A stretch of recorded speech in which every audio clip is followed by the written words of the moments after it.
Hello and welcome to episode 4 of the Next Goal Wins podcast. On today's episode, we are joined by former player, manager, coach and current sports psychologist Lee Richardson. Thank you for listening and we hope you enjoy yet another podcast. Right guys, how are you? Good to be on episode 4 of our podcast. How are you keeping? Yeah, I'm good. It seemed to be positive feedback again from last week with Simon Grayson. Really good, interesting guest, and I believe we've got the same this week with another interesting guest in former player, manager and current sports psychologist Lee Richardson. How are you doing, Lee? I'm very good, Joe. Very good. Sam? Yep, very good. Yeah, well, I think we'll go back to the start of your playing days. You grew up in Halifax and made your debut for Halifax Town, which is obviously the team I support. What was it like to step out for the club, considering you grew up in that town? It was the main goal I had as a kid, and I was saying this to somebody the other day. Probably set my sights quite low, really. Not saying that was a terribly bad thing, but yeah. I always remember David Beckham, or reading about David Beckham a few years ago, saying that his ambitions were to play for Manchester United and captain England, and look what guess what happened. Mine was to as a young kid to play for Halifax Town. So, but it was that ambition was achieved, like you say. It was a very proud moment, and it's a long time ago now, George. You can imagine, and. So, sorry, as you can imagine, remembering it is not so easy. But my debut was actually at Rochdale. So I didn't make my debut at the Shea. I made my debut at Rochdale, but probably I can't even remember which is my first league game at the Shea, I have to say. But it was, it's proud. My dad's a Halifax Town fan for all his life, and like you, we went down there. I mean, your granddad used to take you down there, didn't he? But we used to go down every week, and I was always a Halifax Town fan myself, never really followed any bigger team, in inverted commas, so it was a proud moment. Mm-hmm. Yeah, you then moved to Watford for a season, which I'm guessing is a very different place to Halifax. How did you cope with a move so early on in your career, and was it hard to settle given you were only 20 at the time? Yeah, it's a good question. It was stressed upon me by senior players at Halifax that if you wanted to do well in the game financially, at least, you had to keep moving, because anyone who stayed at a club longer than a couple of years didn't do so well. So I had it in my head from quite early on to try and, or at least want to play for as many clubs and get as many transfers as I could. Again, not particularly ambitious aim, but just something to go by. So when at the time, the two clubs that were really most keen, I think, were Watford and, ironically, Liverpool. I think even your granddad may have come to watch me quite a bit for Man United at the time, because there was 3 or 4 of us in the team at Halifax. Myself, Wayne Allison, a guy called Terry McPhillips, and we were all young, sort of 18-year-olds doing quite well in the league side. So obviously all the scouts, certainly in the north and probably most of the country, would come and watch us, and we were doing quite well. So moving to Watford in the February, I just wanted to go. I wanted to leave. I didn't want to hang on. I think I left for it was a record fee at the time, I think, for a young player in the division or in the lower leagues. But I was really keen to just move. Watford at the time were top of the league in about February and cruising at the time. So I fully expected to end up playing in the then first division, which is what it would have been then.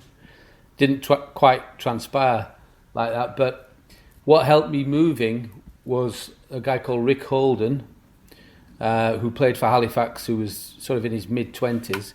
He'd signed for Watford the year before, or at least a few months before. So I knew somebody who was there, and so obviously that helped.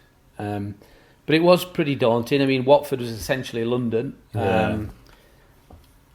Having said that, I had left home already. I'd left home and moved out locally before I went to Watford. But yeah, I remember feeling sort of it was kind of quite daunting, going from a squad at Halifax, which was just, you know, a threadbare sort of 15, 16 man squad, to then Watford had a big squad at the time with quite a lot of well-known players, you know, some big name players, and they were fully expected to get promoted that year, which they didn't in the end. But it was nonetheless quite daunting, but at the same time exciting. Yeah, your next move came to Blackburn Rovers in 1990, and you were part of the team which achieved promotion to the first year of the Premier League in 1992. You beat Leicester City 1-0 in the playoff final, and you actually played against Simon Grayson, who was our guest last week. Although you came on as a second half sub for the game, what was it like to be part of such an occasion?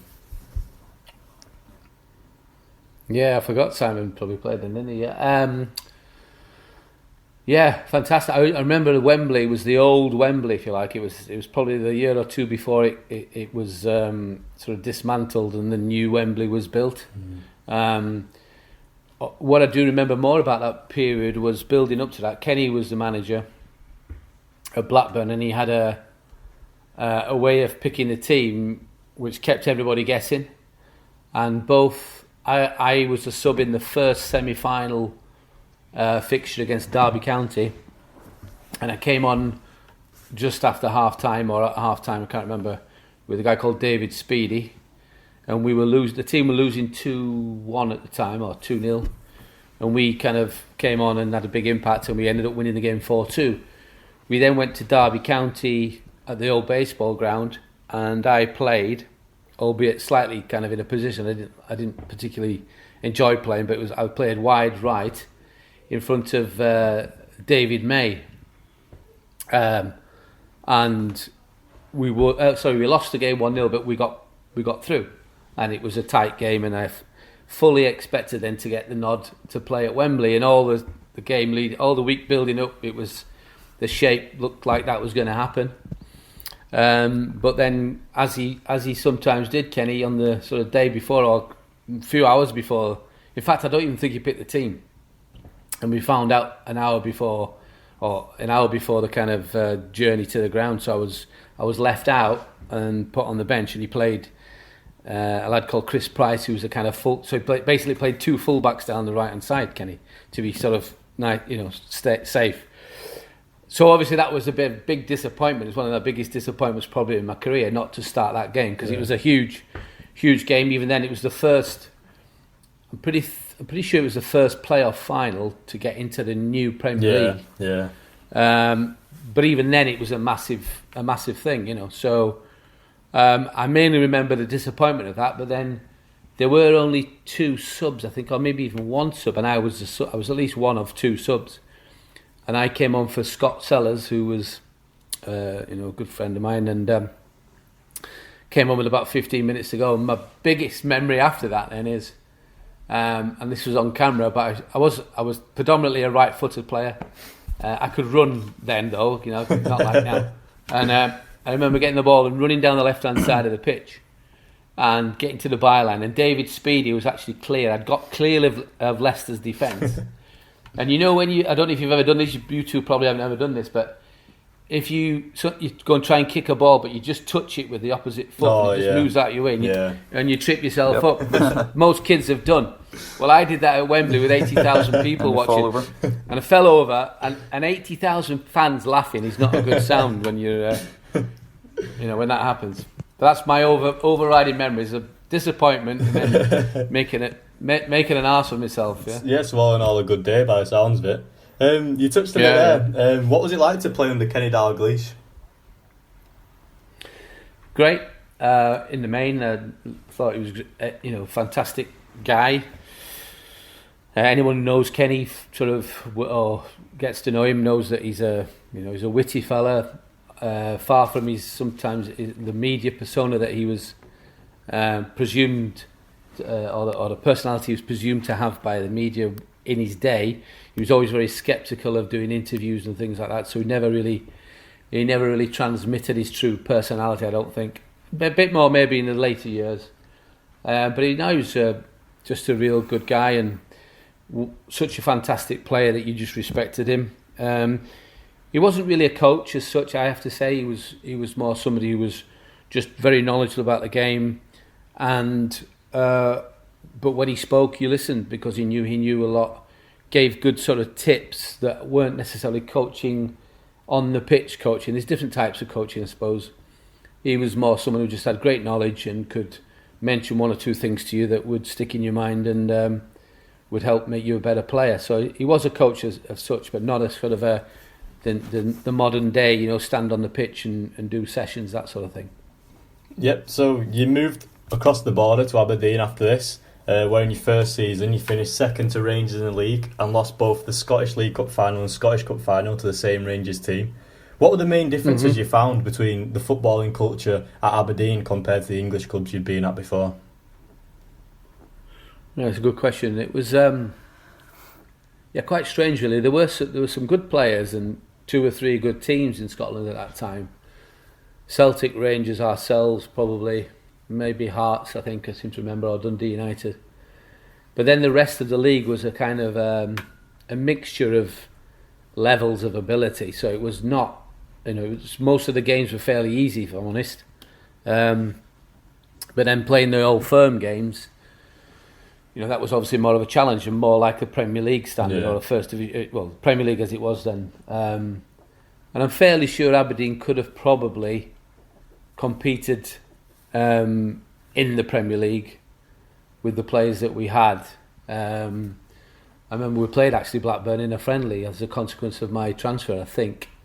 It was the depth of quality, I suppose, the quantity and quality of players in England and Scotland there was a difference. You could notice that. Playing against Rangers, playing against Celtic, midfield wise, they had Stuart McCall, Ian Ferguson, Ian Durrant, Charlie Chenko, a Russian guy, Trevor Stephen. They had some good players. Celtic had Paul McStay, John Collins. Again, really good players. So they were all good enough to play in the Premier League. So that kind of competition level was good. But it wasn't the case for all the teams. So I suppose that the main difference would be the depth of quality of player. They just wasn't the same. And the refereeing standards were a bit poor, I seem to remember. They were. It can get very tribal in Scotland, more so than even in England. And I was, we were quite a high-profile team. We were challenging Rangers for everything, and Celtic, and me personally, probably as an Englishman, with a long hair and a beard, kind of stood out a little bit. So I was, I got a little bit of stick from the opposition fans and from the media. Was it hard? You mentioned that the quality between the top teams and the bottom teams was so vast. Was it hard to switch between them between games? Like say 1 week you were playing a team that wasn't very good, and the next week you had to go to Ibrox and play Rangers. Was it hard to get you in the right mental state to play these big games? That's one of the best questions I've ever been asked, because I've forgotten all about that. But you bang on. You absolutely It's that was very much the case in Scotland. It's probably one of the big factors that you were, and why I always in my mind didn't want to stay there too long. Yeah. Because it was that, you were going from playing Partick Thistle. I mean, I remember we beat Partick Thistle 7-0 at Firhill 1 week, and then the next week you'd probably be playing Rangers or Celtic. And that was part of the mental battle. And to be fair, I think Willie Miller, who was the manager, would be often his biggest challenge, would be to get us to stay focused. Like you say, I mean, I suppose in many ways that's a challenge for you for obviously Liverpool, for United of the years of Sir Alex and whoever is at the top in the English Premier League has a similar challenge, I suppose, but probably not to the same degree that was for us. So that's a really good question, Joe. Top marks. For that. I like that. You then moved to Oldham and had spells at Huddersfield with loan moves to Stockport and Borough. For a player, what was it like going out on loan, and how did you settle into a club knowing that you weren't going to be there the following season? Yeah, I mean, for me, kind of the change when I came back down from Aberdeen, I went to Oldham, as you say, fully expecting them. They just got relegated from the Premier League. Funnily enough, it was Man United. Mark Hughes scored a winner or an equaliser at Wembley. I can't remember what year that will have been, 95, 6, something like that. And Oldham at the time were middle of the Premier League, and I'd already agreed to sign with them in the March, I think it was. Paul Stretford, you may know the agent. He was my agent at the time, and that was already sorted out, and I'd already kind of committed to doing that. And then Oldham went on a terrible run after that and got relegated. But I was still sort of kind of thinking, well, I don't think...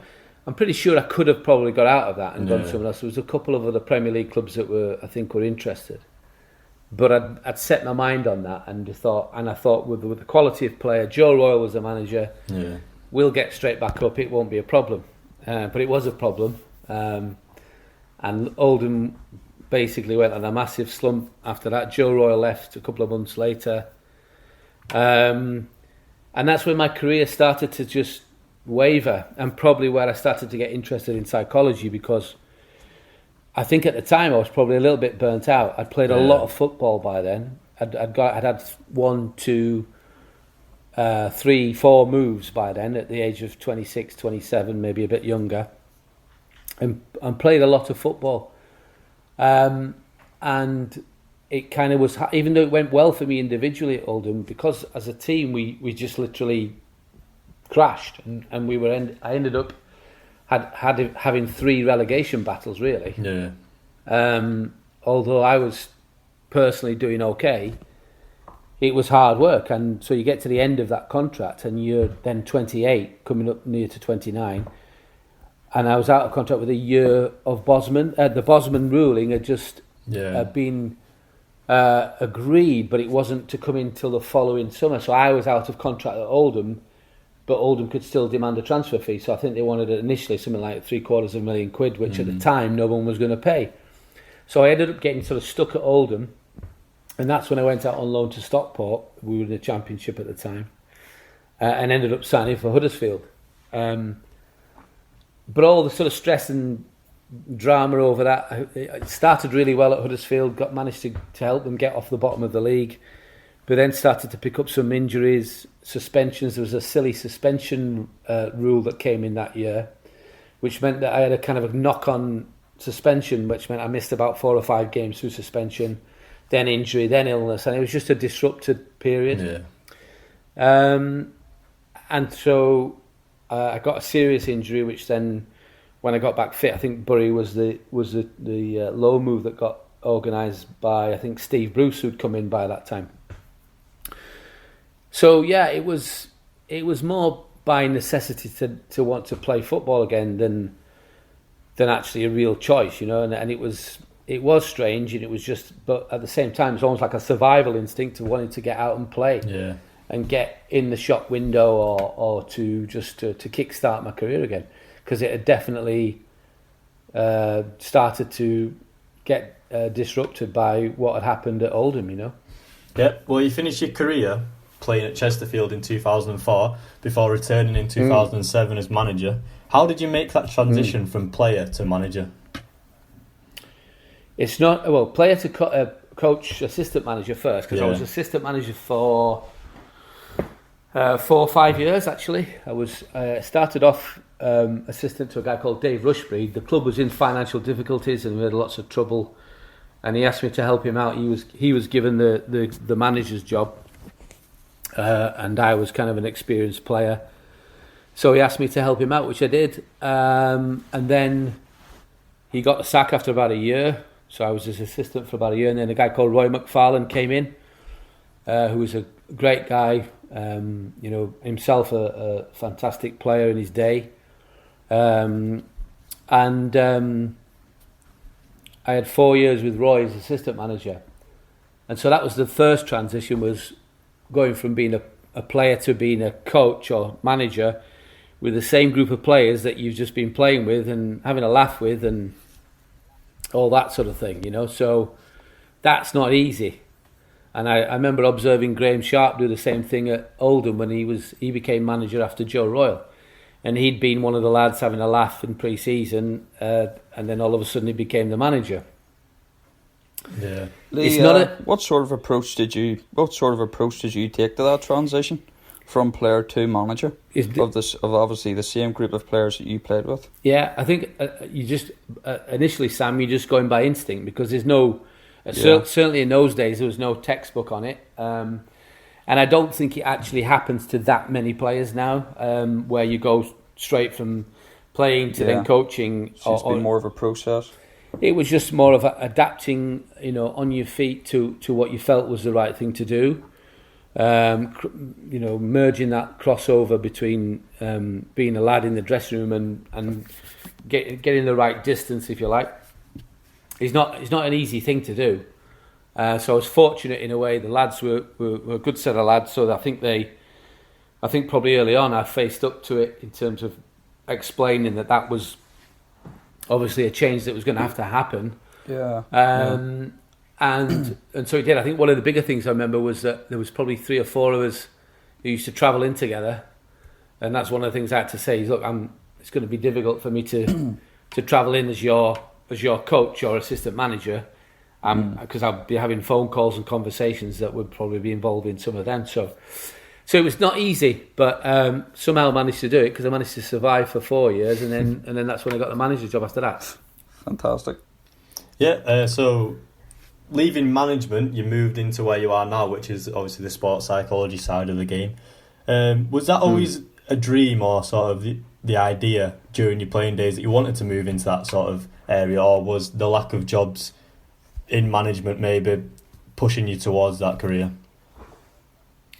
Yeah, I think that going back to being assistant manager up until, so at the same time as my career was kind of stalling and sort of, you know, hopefully a bit like what we're hoping the coronavirus is doing, that was my career.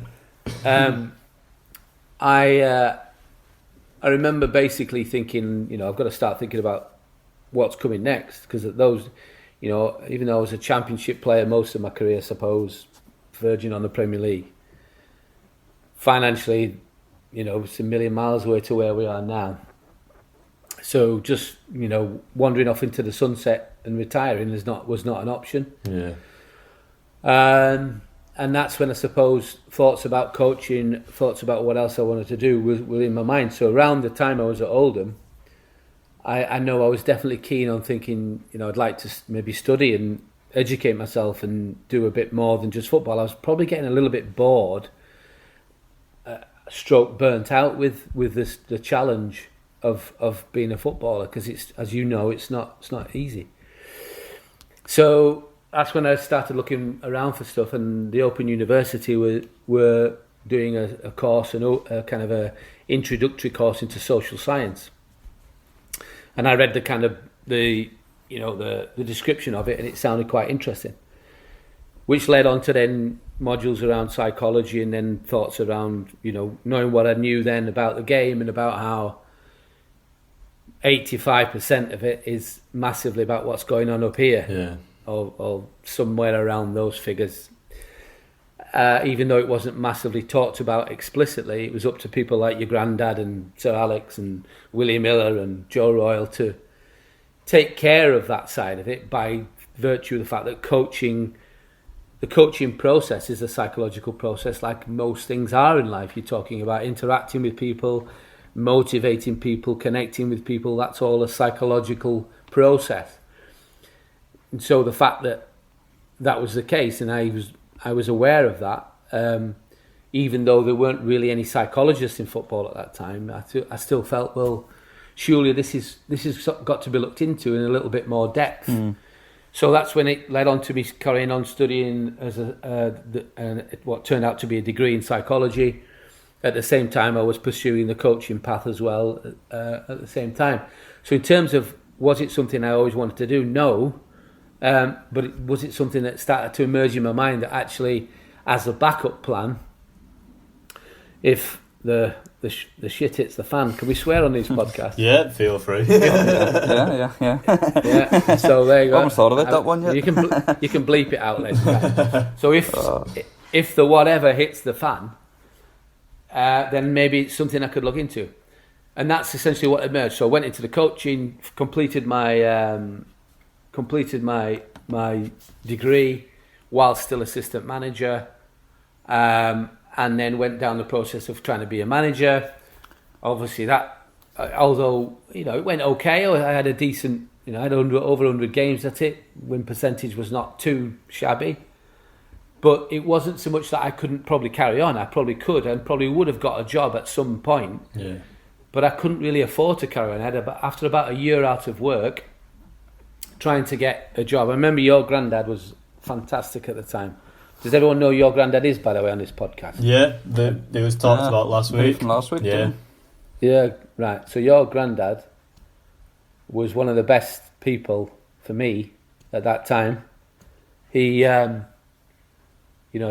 would really sort of try and support me. Every time I saw him, when I used to stand in the playground at All Saints, we'd have a chit chat and talk about football, and he would say, and he was really supportive, and I always was grateful for that. And even though it didn't work out in terms of getting me another, I didn't get another chance as a coach, as a manager.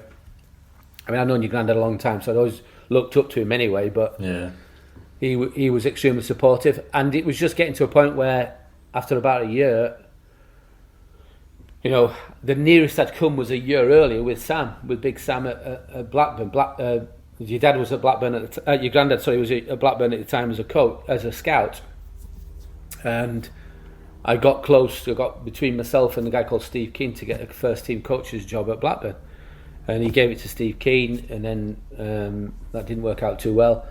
But that was the nearest I got to getting another job as a coach or a manager, which would have been first team coach at a Premier League club. So I'd have gone from Chesterfield as manager to first team coach at Blackburn in the Premier League. And the final straw for me was getting into an interview position at Oldham Athletic, where, to be fair, I wouldn't think 2 out of 3 seasons I was Player of the Year.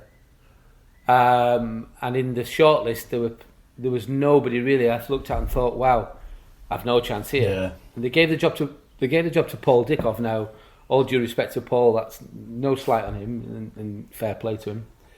But the rumour was that he was happy to settle for a sort of a low wage. I don't know whether this is... I'm going to get myself in trouble here.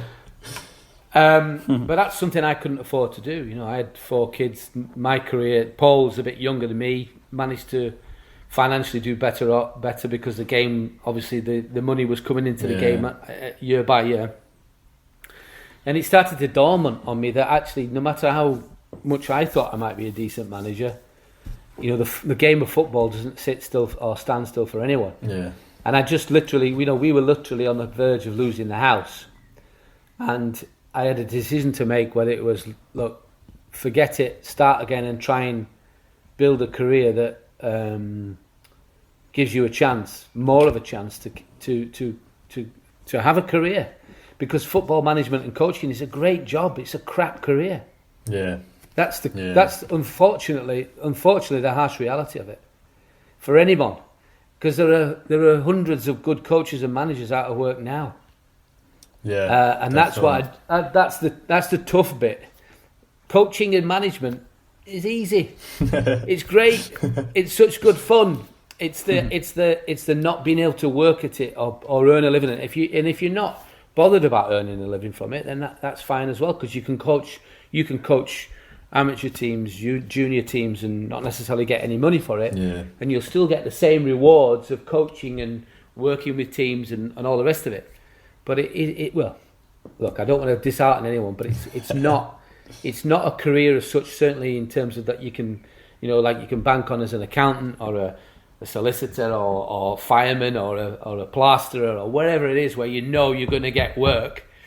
You can't guarantee that, and that was the ultimate problem for me. And so the career change was motivated partly by having actually explored it and looked at what else could I do, got on that pathway, tried the other pathway, seen how difficult it was to stay on that pathway, and thought, you know what, I might as well try and jump ship and give it a go. And I think, hopefully, touch wood, so far it's probably been the right decision. How did you then transition into employment in psychology? What was your first role? Yeah, so essentially I started by setting up my own business. All right. Because the psychological landscape of practitioners and who does what is such a confusing and broad range and broad area. And probably would need another podcast to go into the different options there are and different sort of practitioners there are out there who claim different things. The first thing was really for me to set up a business and to look to start to get some more qualifications, to give me some more tools to be able to operate in what I understood to be what a psychologist does. And I'll briefly explain what they are, I suppose. So, and the crossover then with lots of other areas like coaching is education. So primarily one of the primary focuses for a psychologist, and that's when I say psychologist, I mean that's someone who's done at least done a psychology degree, is a member then of the British Psychological Society. I think I'm right in saying if you've got a psychology degree that's recognised by the BPS, you can then call yourself a psychologist as a member of the British Psychological Society. In order to become a chartered psychologist, which is a step on from that, you have to then do a master's at least, and then complete a chartered supervision process, which is a much longer process, which I've just about finished off, and that goes on for years and is extremely frustrating if you, as somebody who has not completed that process, has managed to survive in an industry like football, which is notoriously difficult, of which someone like me has done for 10 years now. So it's about going back to where I hope you're keeping up. I hope I'm making sense with all this. So going back to the start. Yeah. Going back to the start was, okay, what do I do then to give myself the credibility from an academic point of view? I already have credibility as an ex-player, coach and manager, but I don't want to just take that for granted, and because I've got a psychology degree, everyone should just fall over backwards because that's what I've done. Yeah. So I was very keen to get the skill sets that were in place. Now, at that time, I was fortunate that I had a kind of a psychological mentor, if you like. There was a guy called Peter Leakey, who who worked alongside me at Chesterfield. He was a very well-esteemed clinical psychologist, not a sports psychologist, but a clinical psychologist of 40 years' experience, who was also very interested in sport and had done some kind of crossover qualifications and had done a little bit of work in sport. But he was a good guide for me, and he sort of pointed me down directions of certain short courses that I could do, which would give me certain skill sets in some of the other areas of what a psychologist does. So we've talked about education, which is more about what you know from what you've learned, I suppose. The next sort of area to cross over is kind of counselling and therapy. So let's separate them two out. So therapy is where you use some particular tools that you've learnt about, I suppose, would be the best way to describe it, in a process of working with somebody who maybe has a psychological issue that they need to work about, to discuss or work through. And it's very much a do-with process. It's not a do-to process. There's a lot of myths around what psychologists do and psychotherapists do. All sounds very woohoo, but it's really not. It's really not. It's using some techniques to get people to actually unlock some of the things that are actually going on within themselves. And it's very much a shared process. It's not we don't stare into your eyes and go, "Ooh, you're fixed now." That's not what that's not what psychologists do. But counselling is a little bit more passive and a little bit more just kind of being a friend, I suppose, but in a way that's hopefully guiding someone through a process of change, maybe.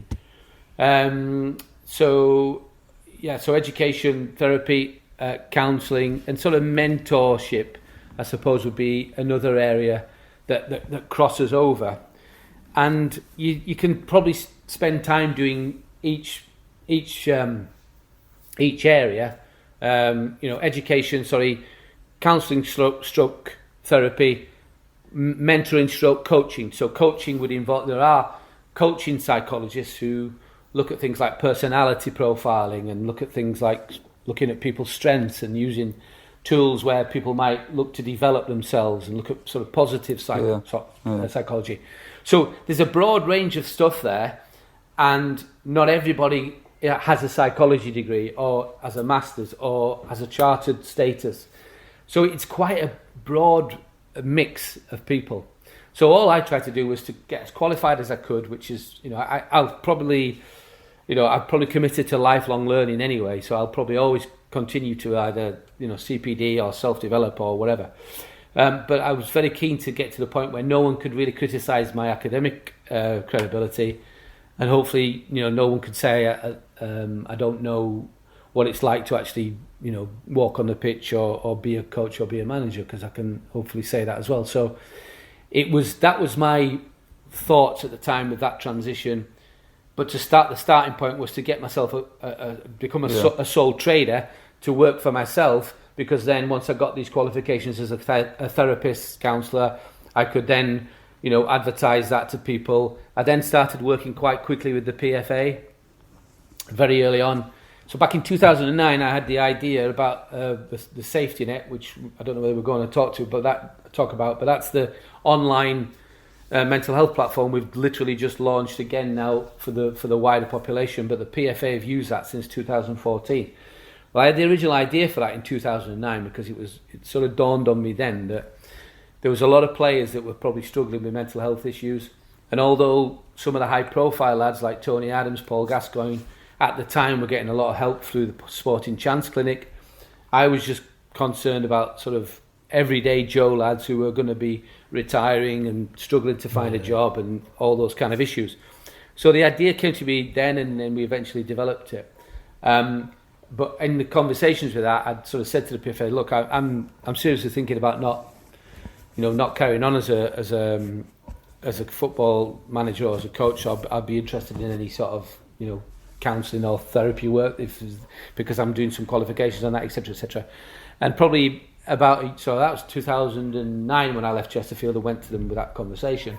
By a year later, I'd been looking at all options, and nothing had happened. So then I contacted them again and said, look, I'm forgetting about being a manager and a coach. I'm focusing on becoming a psychologist, and I've got these qualifications as a therapist, counsellor. So, I could help out. And at that time, the counselling service that is in situ now wasn't in place. So there were only a few people who the PFA pathway people onto, and I became one of them. And so early doors, I got started speaking to players who. Most of them are probably out of the game and were just struggling, and so that's how I started. So that gave me a little bit, and I had some successes with that.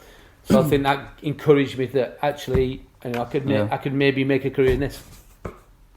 Okay, so leading on, you now hold a role at Liverpool as first team psychologist. Is that correct?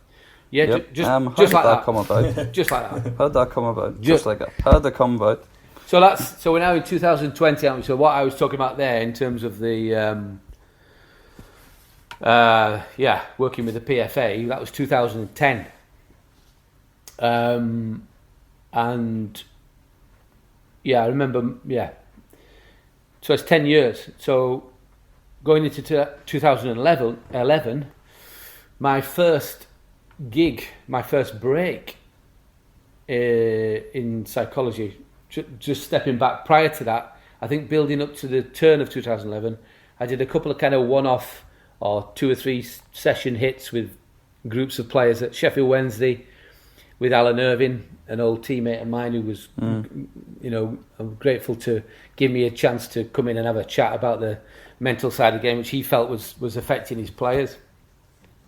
And under pressure, and Bradford City with Peter Taylor, again another guy who had kind of worked against as a manager and coach, and all of a sudden they were offering me sort of some opportunity to go in and have a chat with the lads. Then it rolled into 2011. Around the same time as I think Sean O'Driscoll, who was at Doncaster, he started to show an interest in me going in and doing a bit there. Through a mutual friend, I got to speak to a guy called Peter Moores and Glenn Chappell, who were the head coach and captain of Lancashire Cricket Club, and they were looking for somebody to come in and do some part-time sports psychology work. And they'd heard about me and were quite interested, probably because most cricketers love football, and maybe I sounded quite an interesting sort of option. So I went to meet them two guys, and fortunately for some reason they kind of took to me and they asked me to go in and work. So the first year I think I did about 15 days, and then the year after it got up to 30 days, and it just seemed to keep escalating. And fortunately I am actually still part of that backroom staff there still to this day. How do you? So that was my. How do you find the difference between the professional footballs and the professional cricket? Do you find them quite similar, or do they differ quite a lot? It's both, unfortunately, Joel. the easy get out question is there are similarities and differences. That the cultures. I mean, roughly speaking, I would say you've probably got a more diverse. Globally, I'm speaking now, culturally diverse or different sort of diversities, so shall we say, in cricket and in football. So in football, you've got, I would say probably more players from more countries in the world, whereas in cricket you've got certain, cultural mixes that are obvious. Cricket is a Commonwealth game predominantly, isn't it? If you look at it, it's sort of emerged from the Commonwealth. Whereas football has kind of spread to all parts of the globe. Cricket is growing, although, to be fair, I think it's growing in popularity. There are similarities in terms of team dynamics, personality differences. There are certain pressures that occur probably more in cricket, and there are certain challenges that cricketers face that footballers don't, and vice versa. We probably need another podcast to go through that. But going back to the changeover, so the first so I'd started working a little bit at Doncaster in 2011, around the same time that I was working at Lancashire. So that was kind of February onwards, towards the end of that season. In the meantime, Sam Allardyce had got the sack in the January from Blackburn Rovers. And left, and then in the May, he got the job at West Ham. So, and in the summer of 2011, I got invited to go and speak with Sam, and took up a position at West Ham as consultant sports psychologist, as they called me then. So that was my sort of big break, really, because Sam had took over. They just got relegated. There was a big mission to get them back promoted, which we did in the first season, and that was really where I was like a proper apprenticeship of being a sports psychologist, working at a big club with a lot of players and a lot of staff, all with big egos, all needing help, and that was a real challenge, but it was really enjoyable. So I've got a lot to thank Sam for, because he was quite pivotal, I think, in my career as a psychologist. Yeah, how did that relationship come about then? Was it just off chance of him getting you in, testing you out, or did that relationship go back further before the psychology side? Went back a long time before. So when I was a player, probably at Blackburn, actually, I met Sam. Sam would have just finished his career, and I'm not sure if he wasn't over in Ireland with his first. He just started his management career. He may have even been a youth team coach. I'm not sure. So I'd met him at Phil Brown's wedding, funny enough, the old Hull City manager. Very briefly. So met him there, probably had a few beers with him there. So I'd be in my early mid-20s, something like that. He'd be in his early mid-30s. And that was then. And then he'd obviously be aware of me as a player, being in the Northwest, playing for all the clubs I played in the Northwest. He'd know about me as a player. We know so many mutual friends. You know, your granddad again being one of them. The Worthingtons, people like that. You know, Yeah. Football people in the Northwest. You kind of know everybody, so it would be like that. And then rolling on then to, I was doing my pro license in the last year of my management career, and Sam was then obviously a top Premier League manager, and he was invited to come and award the pro license ceremony to all the pro license graduates, of which myself and Gareth Southgate were two of many. Mickey Phelan was on that group. Dan Ashworth, there was some big hitters. And I always remember both Gareth and I got the sack within 2 months of getting our pro license. So we got fully qualified to get the sack. Anyway, Gareth's gone on and done okay. He's gone. I can't remember where's he gone now. Anyway, Can't think. yeah. So Sam was presenting those awards. So again, you know, afterwards, you know, probably caught up with him, had a chat then. And then lo and behold, a week or so later, I found out that they were looking for a first team coach. And I knew Neil MacDonald, who was also Sam's assistant. I'd done a manager's course with him. So it was just a question of, you know, sending in a CV. I got invited to a short list of initially, I think they shortened down an application list of about 150 down to 60. Then those 60 got cut down to 10. Those 10 had to come in and do a presentation as to why they should get the job. That got cut down to 5. Those 5 had to go and do a couple of sessions with the Blackburn youth team. And then that 5 got down to me and Steve Keane. Anyway, so that's the background with Sam. So when he became, but in that presentation, in that phase 10, if you like, of interviews, I'd talked a lot about if our psychology was very important to me. I'd already got the psychology degree, and I think I may have mentioned then that if it didn't work out for me as a coach or manager, that was something I would probably look into. So I think that stuck in Sam's mind, and he was quite intrigued by the idea of me as an ex-player, coach, manager, doing the psychology as well, because I think he, like lots of people, are aware that it's not always an easy gig for a psychologist to work in environments such as football. So that's how it stemmed, but that was certainly a big turning point, and I was there for 3 years with Sam. So what was the next step after West Ham? So after West Ham, he had a bit of a break. I think England actually. So Sean O'Driscoll, who obviously had worked with Doncaster and worked against when I was a coach and manager. Sean was given the under-19s role at England in 2014, that was, and had a real all-star team of players. You're looking at Dele Alli, Ruben Loftus-Cheek, Harry Winks, Ben Cresswell, a lad called Joe Gomez. I wonder what happened to him. One or two others. So some really talented boys, you know, really talented bunch of players. And we worked with them. Sean was, because I'd started the psychology role, he was keen. He was of the opinion that, again, I'm going to get controversial here, that, coaching at international level is not necessarily a full-time job.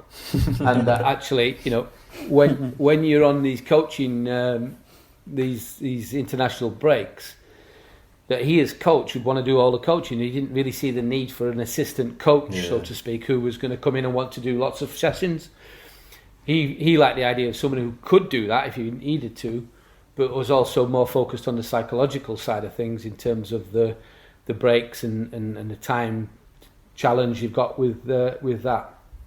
So he asked me, so that's what I did. It was a kind of a strange one, really. I don't think the role was particularly well defined. It was a bit rushed. Worked okay, but I'm not sure. It's quite an interesting angle, I think, that, but it's not.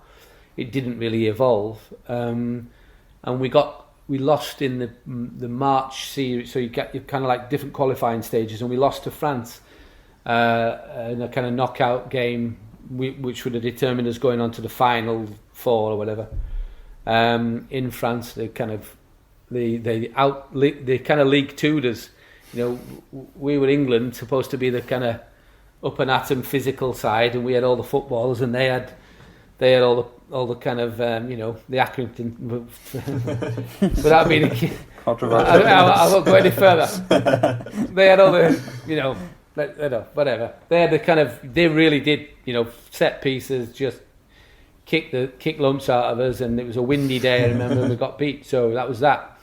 And then lo and behold, Sean. So probably would have carried on with that for the following year, but Sean, because Sean had done well. I mean, up until that game, the team had played some fantastic football. We were getting, at the time they were getting quite a bit of publicity because you had Ruben, you had Dele Alli, you had Joe, you had all these players who people were starting to get excited by and thinking, well, when these lads come through, they're going to be playing for England, etc.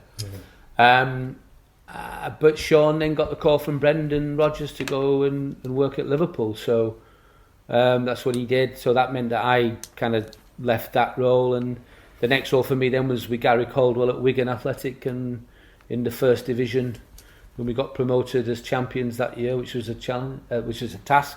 On from that, he got the sack a year after that.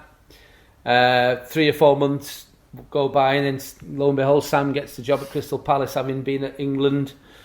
So that was 2015. I'm just taking you on year by year. I'll be finished in a second. Don't worry, it's pretty quick. So that was that would be the January of 2015, I think. Am I right in thinking? Or maybe 16.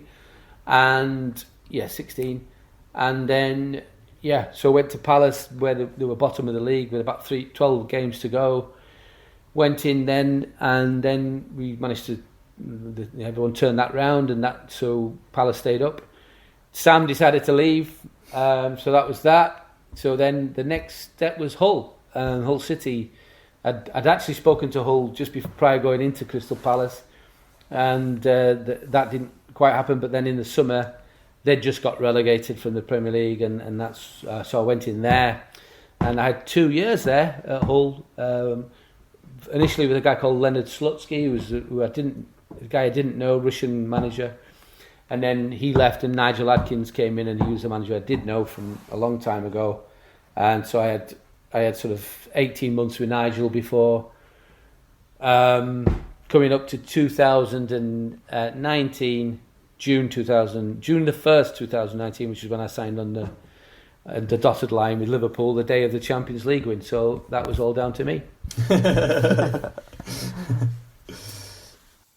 Everyone knows that Liverpool are arguably one of the best teams in the world currently. What's it like working within that environment?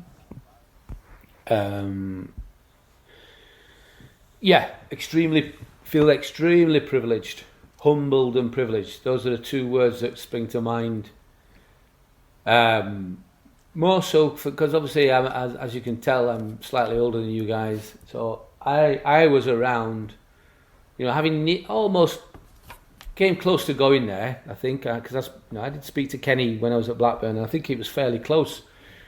Well, the option to go there, should I say, was possibly fairly close. If I'd have stayed at Halifax, maybe even to the end of that season, maybe something might have happened. That's by the by. But at that time, they were the best team in the world by far, or that era had been. They were the best football team in the world. There's no doubt about it. Dalglish, Kenny had sort of had retired not long before that. So I'm going back to when I was 18. So Kenny had probably just retired. But the team, the domination of the Souness, Dalglish, Hansen, Lauritsen, Grobbelaar era was pretty conclusive, as they are now, as we've been in this last 18 months. Yeah. And and then on the back of that, Kenny as manager, the John Barnes era, John Aldridge era, etc. So finally going to work for that football club, even just as a psychologist, is fairly humbling, and very, very feel proud that that's happened. As it's always been a club that's, for me, always been one of the big 3 or 4 clubs in this country, and it's as a club, it's very much the values of the club are very, I think, very down to earth and very commendable. So the ultimate feeling is of just one of privilege and humility that I'm there. It's club that is supported unbelievable. I didn't realise how big a club it was. I really didn't. I suppose it's a bit United and Liverpool. I think I'd probably be fair to say are the two biggest, the two highest supported teams, probably UK teams or English teams, shall we say, globally. And you definitely get the feel of that when we went to pre-season tour to America. Everywhere we went, the players are it's like the Beatles all over again. That's what it felt like, and so it's really interesting to be part of it as someone who's experienced a little bit of that myself as a player. It's very interesting. So from a psychological point of view, it's really interesting, but from a personal point of view, it's humbling, and I feel privileged. Lee, what are the challenges exactly that you would come by on a day-to-day basis, working with a team that are competing for basically every trophy they play in?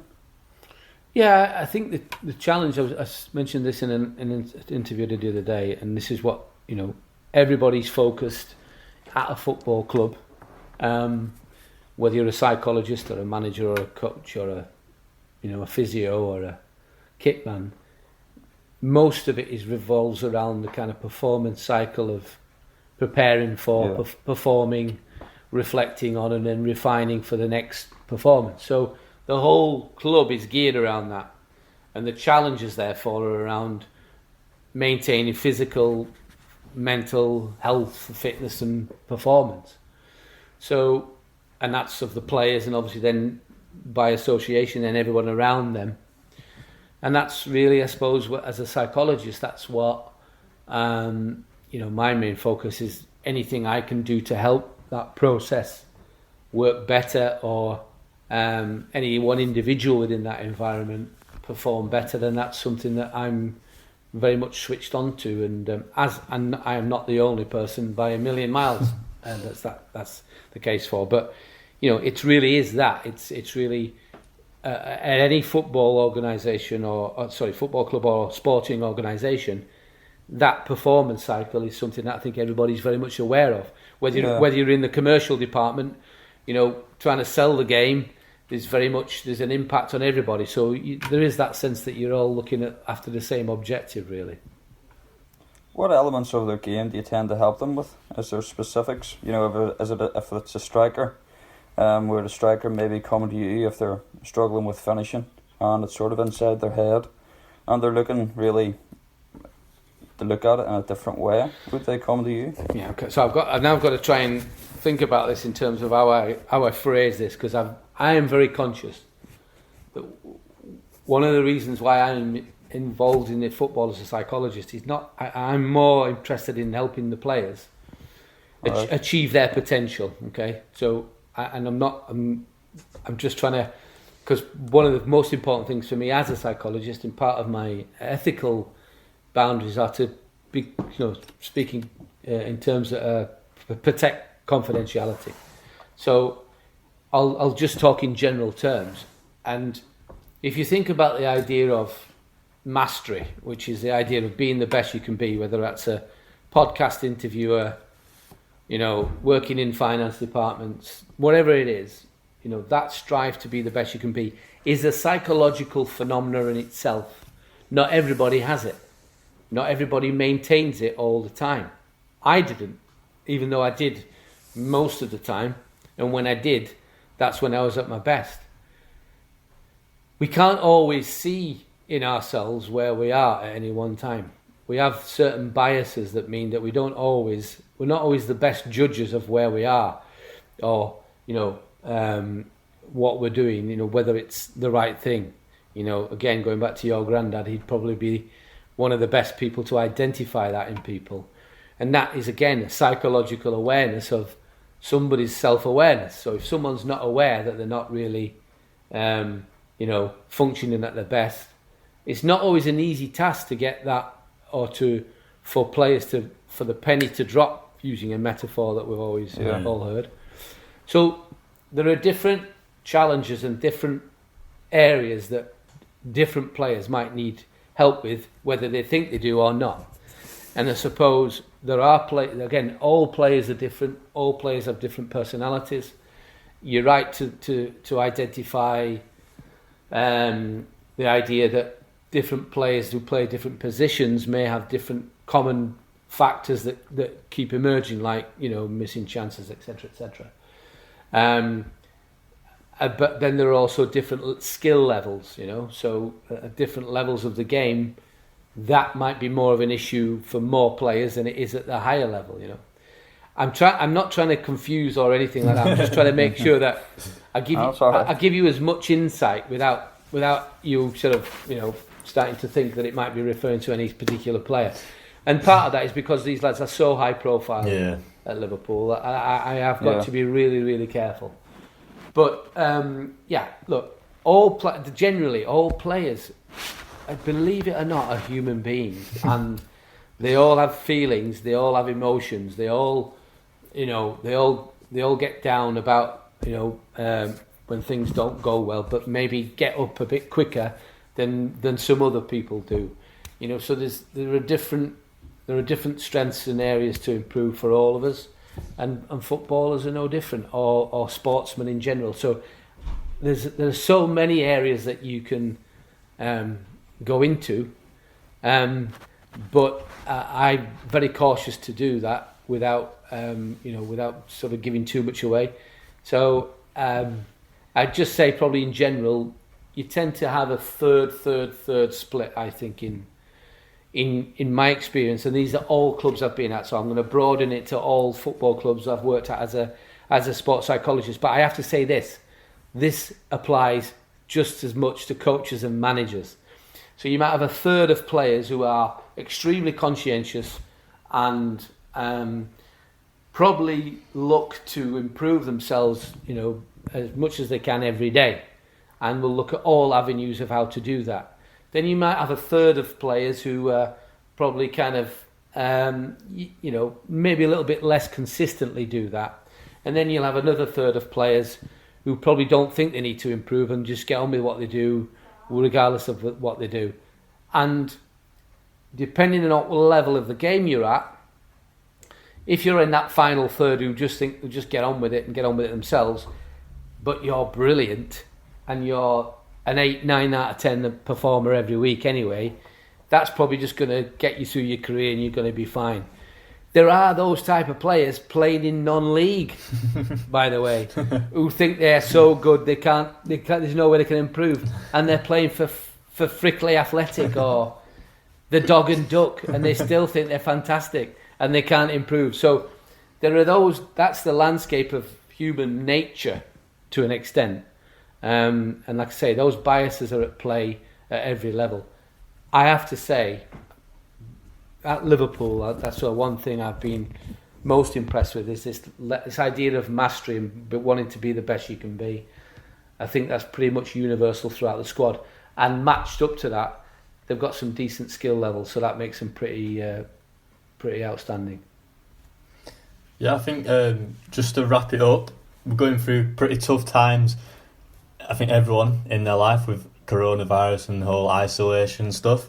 How have you been helping the players get through these times? Obviously, they're not playing, they're not training. Yeah, well, I've sort of put together something, but all the staff, as you probably know, Joe, and you know probably Sam, you know, there's a lot of staff, a lot of people around footballers now, with some expertise in different areas, and our jobs is to try and provide players with, I wouldn't say as much information, but the right information at the right times and the right levels. And that's all you can do. Again, going back to the idea of those thirds of players, you know, you will lap up everything you give them, a third will be a bit hit and miss, and another third will, you know, probably won't even care what you say.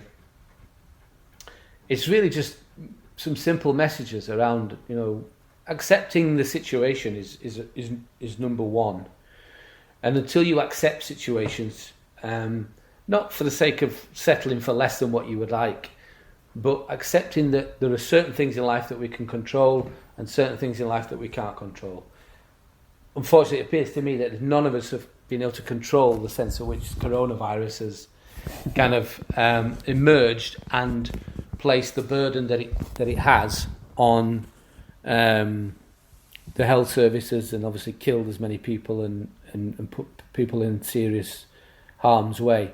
None of us can control that, and it's beyond football. Therefore, we have to accept that, and we have to accept the new reality that we've had over this last few weeks.